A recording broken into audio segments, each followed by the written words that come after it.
had a tremendous charm about him. There's no question of that.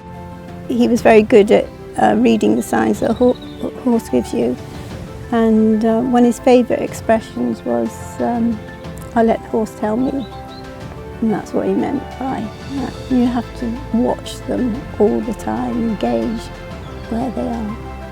His will to win was tremendous. He was a winner, and he wouldn't run a horse if he didn't think it could win.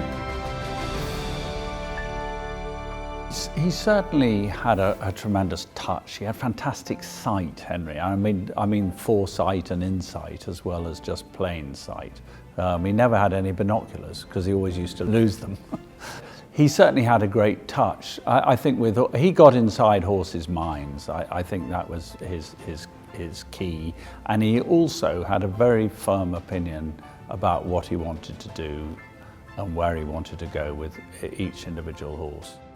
There was one day I remember in the summer, I can't remember which year, but we were all giving horses a pick of grass in the paddock, and one horse got loose and it was galloping around, and we were all sort of flapping our arms and trying to stop her.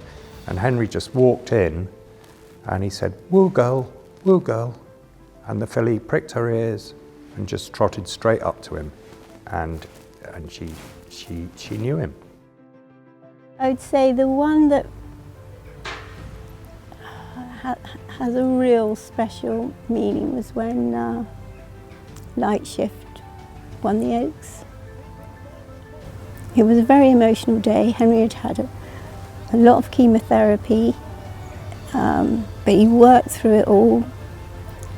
And Light Shift, she was very small, not very small, she was small, but she was very brave. I'd like to say brave like her trainer. Inside the final 50, it's an 8th Oaks for Henry Cecil. Light Shift has seen off Peeping Fawn in a great duel for the Oaks. He had such patience with the horse and was able to lift a horse, to peak a horse and then let it down. Obviously you can see that with Frankel. It was the piece of training that everybody should refer to, because he peaked him every time and let him down every time and then was able to peak him again. It was an extraordinary piece of training for a difficult horse. Is making a fight of it on the far side. Frankel extends. Cirrus de Ziegler is a worthy adversary, but up towards the line. All comers, all grounds, all beaten. Frankel won the Champion Stakes and lives up to the title. Henry's knowledge of him grew as they learned to work out each other, I think. And I mean, he was obsessed with him, Henry, with Frankel. I mean, we used to have a CCTV, and he literally used to spend all night watching it. He moved his rug. Henry trained Frankel to win the first QIPCO British Champion Series race, which was the Guineas. So it's like completing the circle. And I'm delighted. I think he's a worthy recipient, and I hope it will prove to be popular.